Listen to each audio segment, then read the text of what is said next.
durante años, fue uno de los hombres más buscados del planeta. Un nombre que aparece en informes de inteligencia, en expedientes judiciales y en titulares de todo el mundo. Para algunos, un fantasma. Para otros, el arquitecto de uno de los imperios criminales más violentos de México. Su nombre es Nemesio Ceguera Cervantes. Y durante más de una década, su organización desafió abiertamente al Estado mexicano y a las agencias de seguridad de Estados Unidos. Pero, ¿cómo un joven campesino de un pequeño pueblo terminó liderando uno de los cárteles más poderosos del mundo? Esta es la historia del ascenso del Mencho. Capítulo 1. Orígenes humildes. Nemesio Rubén Ceguera Cervantes nació en 1966 en Aguililla, Michoacán, una región rural marcada por la pobreza y la migración. Como muchos jóvenes de su generación, dejó la escuela temprano y buscó oportunidades fuera del país. En su juventud cruzó a Estados Unidos, donde trabajó en distintos empleos. En la década de 1980, fue arrestado en California por delitos relacionados con narcóticos y posteriormente deportado a México. Ese regreso cambiaría el rumbo de su vida, porque al volver, no regresó al campo. Entró al mundo del crimen organizado. Capítulo 2. El nacimiento de un imperio. Durante los años 90, Ceguera comenzó a trabajar para el poderoso Cártel del Milenio, una organización criminal que operaba principalmente en el occidente de México. Ahí aprendió algo fundamental: cómo funcionan las rutas, las alianzas y las traiciones del narcotráfico.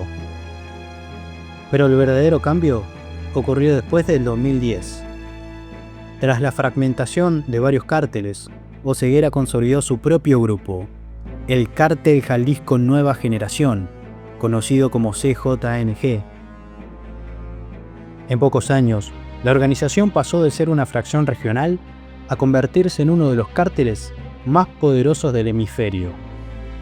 El CJNG expandió sus operaciones a decenas de países, controlando rutas de cocaína, metanfetamina, heroína y más recientemente el fentanilo, un opioide sintético que ha provocado una crisis sanitaria en Estados Unidos.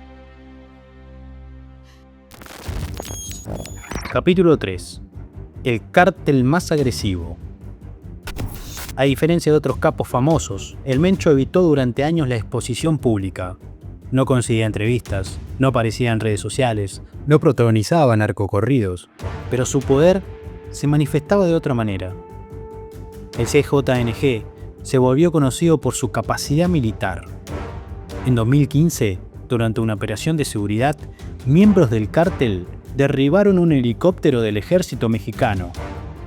Un hecho extremadamente raro en la historia del narcotráfico en México. El mensaje era claro: el cártel estaba dispuesto a enfrentarse directamente con el Estado. Capítulo 4. La casa del hombre más buscado. Durante años, capturar al Mencho se convirtió en una prioridad para el gobierno mexicano y para agencias estadounidenses como la DEA. Las recompensas ofrecidas por la información que llevara a su captura llegaron a superar los $10 millones. Sin embargo, Ceguera parecía siempre un paso adelante. Se movía constantemente, utilizaba redes de protección, comunicaciones encriptadas y un círculo de confianza extremadamente cerrado. A pesar de múltiples operativos militares, el líder del CJNG logró evadir la captura durante años. Capítulo 5. Una organización global. Mientras las autoridades intentaban localizarlo, el CJNG continuaba expandiéndose. Investigaciones internacionales vinculaban al grupo con operaciones en América Latina, Estados Unidos, Europa y Asia. El cártel también desarrolló una estructura empresarial criminal que incluye laboratorio clandestino de metanfetamina, redes de lavado de dinero y presencia militar en varias regiones del país. Para muchos analistas de seguridad, el CJNG se convirtió en uno de los cárteles más dinámicos y peligrosos del siglo XXI. Capítulo 6. Una redada histórica. La madrugada del 22 de febrero de 2026, una operación coordinada por el ejército mexicano, con apoyo de inteligencia estadounidense, encontró al Mencho en una propiedad de Tapalpa, Jalisco. Las fuerzas especiales rodearon el lugar, dando inicio a un enfrentamiento armado. Balas, explosiones y caos definieron esas horas. El jefe del CJNG resultó herido y fue capturado, pero falleció mientras era trasladado por aire a recibir atención médica. Ese día, un hombre que por casi 2 décadas había evadido todos los intentos de captura, encontró su final. Capítulo 7. Venganza y caos. La muerte del Mencho no cerró una historia, desencadenó otra. En los días siguientes, el CJNG respondió con violencia, bloqueos en carreteras, vehículos incendiados, ataques coordinados y disturbios en gran parte del país.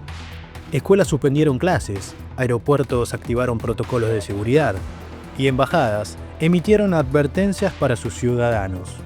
La violencia, lejos de extinguirse, se propagó como una onda expansiva. Capítulo 8. ¿El liderazgo continúa?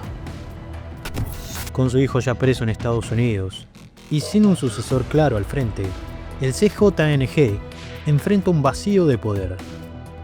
Analistas señalan que esto puede provocar luchas internas, alianzas inesperadas y un escenario de violencia fragmentada. Además, los mercados globales de la droga no dependen solo de un hombre. La estructura criminal, compleja y ramificada, tiene fuerzas propias. Su caída puede significar un reacomodo, no necesariamente la paz. Epílogo. El final de una era.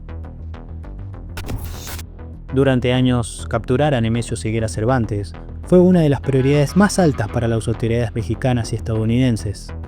Finalmente, tras décadas de persecución, el gobierno mexicano confirmó que el líder del cártel Jalisco Nueva Generación había sido neutralizado durante un operativo militar. Con su muerte, uno de los narcotraficantes más poderosos del siglo XXI desaparecía del tablero. Pero en el mundo del narcotráfico, la caída de un líder rara vez significa el final de la organización. El CJNG se convirtió en una estructura internacional con presencia en decenas de países, con redes financieras, laboratorios y rutas que siguen funcionando incluso sin su fundador. Ahora, el futuro es incierto. Analistas advierten que puede ocurrir 2 escenarios. El primero, una lucha interna por el control del cártel. El segundo, una reorganización silenciosa que mantenga intacto su poder. Porque la historia del narcotráfico ha demostrado algo una y otra vez. Cuando un capo cae, otro está esperando para ocupar su lugar. Lo que sí es seguro es que el nombre del Mencho ya forma parte de la historia criminal de México. Una historia marcada por violencia, poder y una guerra contra el narcotráfico que aún está lejos de terminar.